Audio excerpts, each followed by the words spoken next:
Hi guys, today we will learn about how one word can be used as different parts of speech in different sentences. This is our topic today. And for that reason, we have chosen a word better or better, whatever you call. Now let's see, I will try to use this word as noun, verb, adjective, and adverb. Well, the first one here.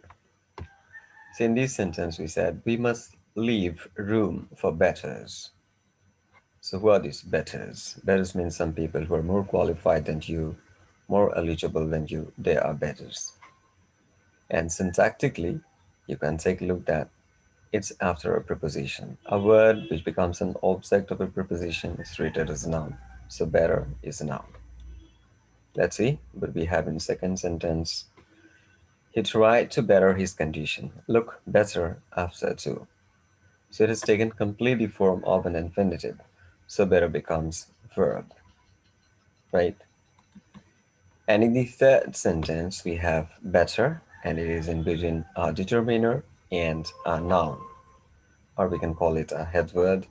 So better modifies this word plan, or better gives more information about this word plan. So better works as an adjective. In the fourth sentence, we have, well, the machine and it will work better. How do we decide that better is an adverb? Okay, we can ask this verb work a question with how. So how does it work? It works better. So better acts as an adverb. Thank you very much. Hope you have enjoyed. Thank you very much again.